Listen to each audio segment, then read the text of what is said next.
Bonjour à tous, cette vidéo est le vlog géopolitique dont je vous avais parlé de mon voyage à Paris pour la réserve diplomatique citoyenne, pour que vous voyez les coulisses, comment ça s'est passé, comment ça a été organisé.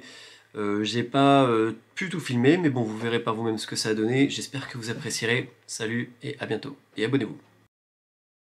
Les amis, il est 5h55, je me suis levé à 5h pour le trajet, ça pique. Là, moi je vais prendre le train gare de Nantes, je suis à Nantes. Pour aller à Paris, j'aurai à peu près 1 heure de battement entre le moment où j'arrive et le début de la présentation au ministère, mais j'irai directement. Voilà, donc une matinée de transport, de travail, ça va bien se passer. Je vais essayer de vous filmer un maximum de choses quand je serai là-bas. Il me semble qu'il y aura quand même des trucs que je pourrais pas filmer. Par exemple l'entrée dans le bâtiment, ce genre de choses, on verra. On va essayer de s'arranger, je vais essayer de négocier. Comme ça vous pouvez voir vraiment comment ça se passe quand on arrive au ministère. Et puis voilà, allez. A tout à l'heure à Paris.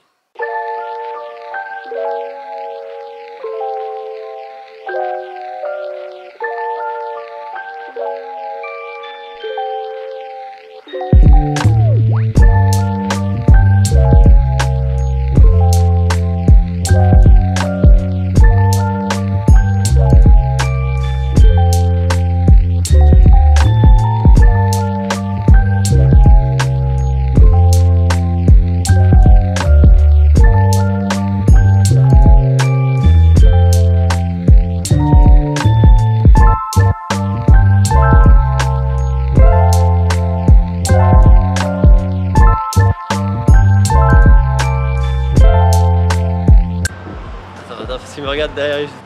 Et voilà les amis, ça y est, je suis arrivé au ministère des Affaires étrangères. Tout s'est bien passé pendant le voyage, aucun problème. C'est beau. Le discours va avoir lieu prochainement. Je vais vous filmer l'intérieur pour que vous voyez comment ça se passe. Là on vient de passer les contrôles de sécurité.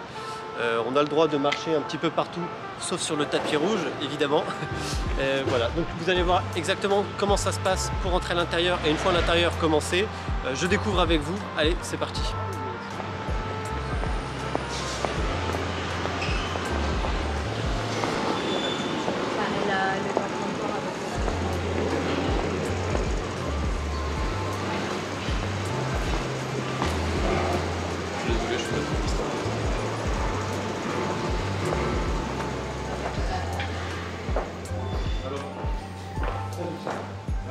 On est d'accord qu'on avance, mais je sais pas du tout où on va là.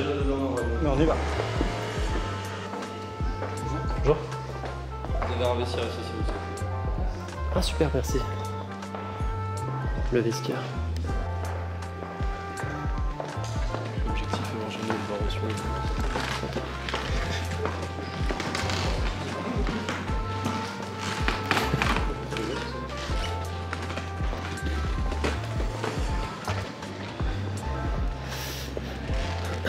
C'est pas mal ici, c'est pas mal du tout.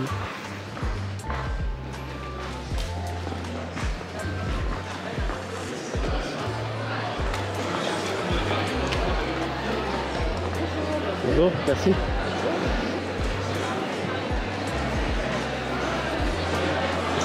Bon alors là en arrivant à l'intérieur c'est assez impressionnant parce que ça brille de partout, c'est très joli, tout le monde est en costard, on nous propose des petits trucs à boire, c'est assez cool. Vous ne le voyez pas dans la vidéo mais en fait là c'est la deuxième fois quand j'entre qu'on me dit que j'ai pas le droit de filmer, en sachant que j'ai filmé quand même parce qu'en fait j'avais des autorisations en amont donc je me suis dit que je pouvais filmer quand même. Et puis bon, on ressent vraiment toute la puissance des institutions, on voit qu'on est au cœur de la diplomatie de la République française et honnêtement ça a de la gueule.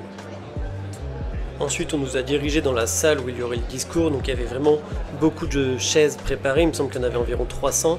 Il a fallu se trouver des places, du coup c'était un peu le bordel, il y avait du bruit. J'ai d'ailleurs essayé de parler au bout d'un moment, mais je pense qu'on m'entendra pas. Mais c'est pas grave, on s'est placé sur le côté droit, donc vous voyez il y avait l'estrade et puis derrière il y avait toutes les caméras qui étaient là avec toutes les chaînes justement pour le discours du ministre. Une fois installé, il faisait chaud, le temps était un peu long, mais honnêtement il est arrivé rapidement. Il a fait un discours qui était pas mal, et puis après il y a eu d'autres intervenants qui sont venus, c'était toujours très intéressant.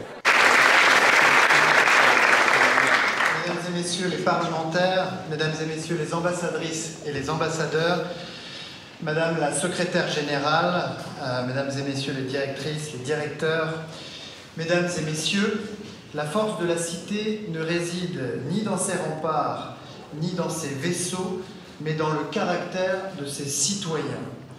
Ainsi écrivait Thucydide dans la guerre du Péloponnèse, avec des mots qui résonnent avec force à l'heure où nous assistons au retour du tragique dans l'histoire. Le discours a duré environ une petite vingtaine de minutes. C'était sympa, bon c'était un discours, mais honnêtement j'en ai vu des pires. C'était quand même sympa de voir le ministre dans son costume flambant neuf, d'entendre tous les journalistes à côté. Ça donne un sentiment particulier parce qu'on se dit waouh, c'est vraiment là que les décisions sont prises. Et une fois la fin du discours et de tous les discours, on est repassé dans le salon précédent pour discuter avec du coup de nombreuses personnes, autant des journalistes que des experts, des chercheurs, des diplomates. C'était très enrichissant. Ça a permis de rencontrer pas mal de gens avec qui je collabore déjà. Et on nous a proposé de visiter les bureaux qui sont pas loin dans le ministère, donc on y allait, c'était très cool. D'ailleurs merci aux équipes qui nous ont accueillis. Et puis après évidemment on s'est préparé pour aller manger parce qu'on avait la méga dalle. Et voilà, le discours du ministre est terminé. On a assisté à l'intégralité de la cérémonie, c'était assez intéressant. Maintenant on va sortir et on va visiter, on va avoir le droit à une petite visite guidée des bureaux, des personnes avec qui on collabore. Ça va être assez intéressant. Il y a un grand soleil, ça fait plaisir. On y va? Allez, c'est parti.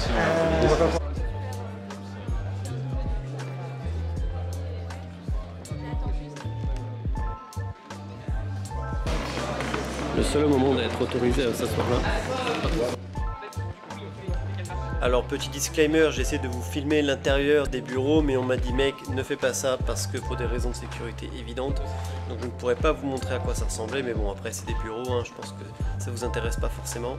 En tout cas c'était assez sympa, on a vraiment pu voir comment ils s'organisaient, comment toute la machine fonctionne, et puis on a pu voir des gens avec qui on discute de temps en temps sur les réseaux, donc très très cool.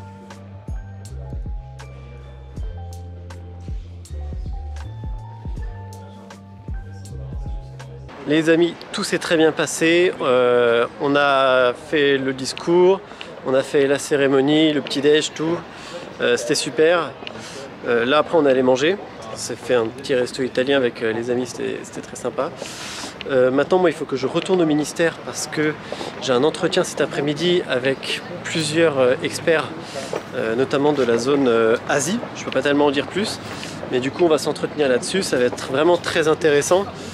C'est toujours important en fait de pouvoir rencontrer des gens qui travaillent vraiment sur ces questions pour avoir une meilleure compréhension des enjeux et voir certaines choses qu'on pourrait oublier. Donc j'y retourne et je vous ferai un petit topo à la fin. Et voilà, j'ai une demi-heure avant d'aller prendre mon rendez-vous, donc j'en profite pour vous faire un petit tour touristique de Paris. Là on a la vasque olympique, c'est magnifique. Là-bas tout au fond vous avez la tour Montparnasse. Et ici le Louvre, c'est magnifique, c'est super. C'est la France, c'est nos impôts. Voilà.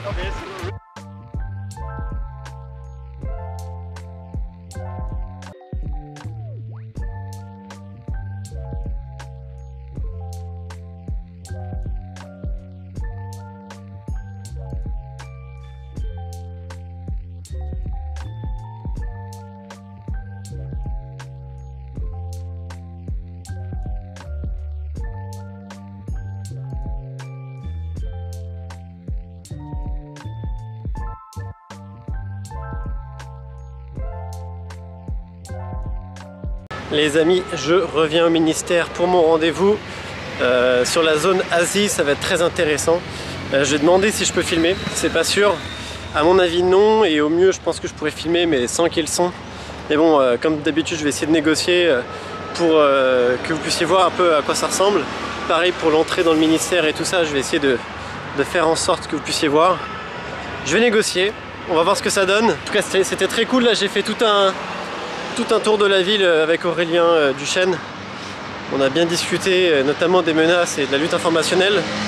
C'est super intéressant. Et maintenant c'est parti pour de nouveau le rendez-vous. C'est parti.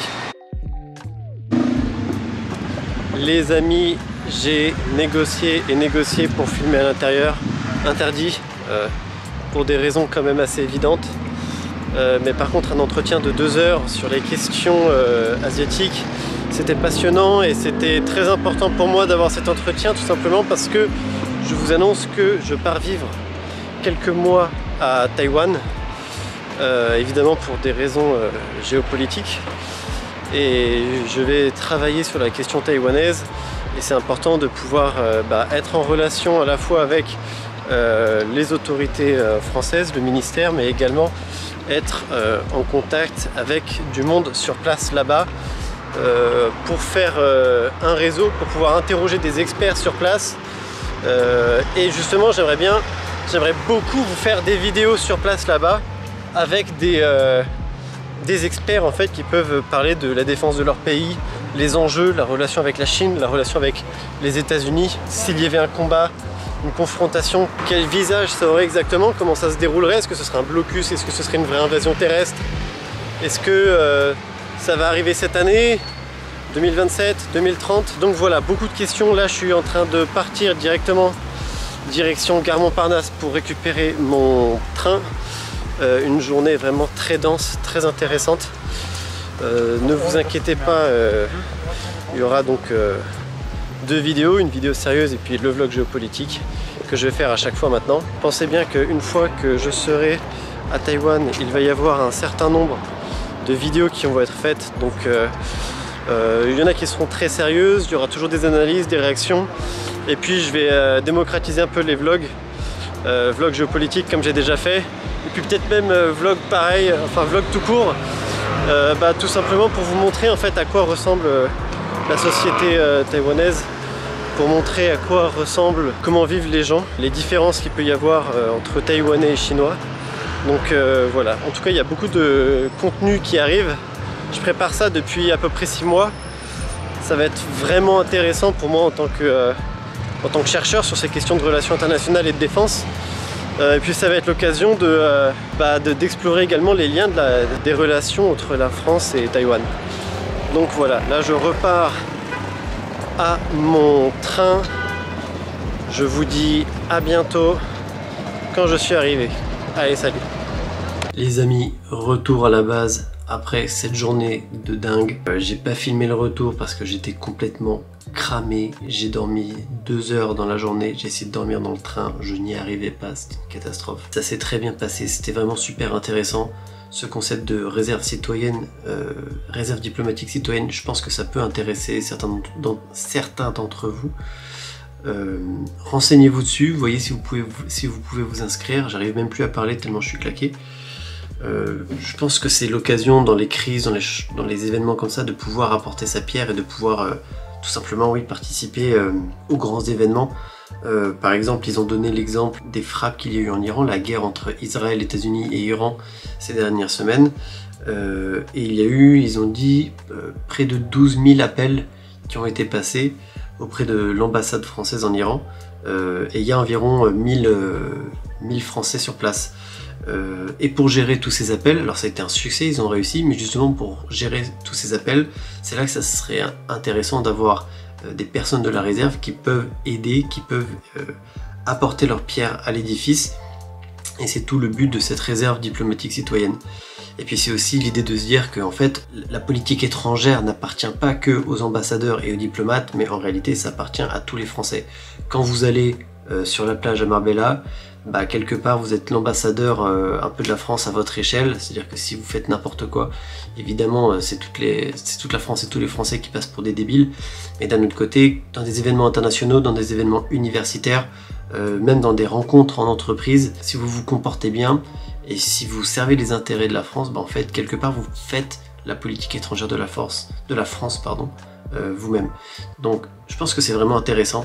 C'est une bonne chose qu'ils ont mis en place, on va voir si ça prend, je pense qu'il va y avoir beaucoup de monde.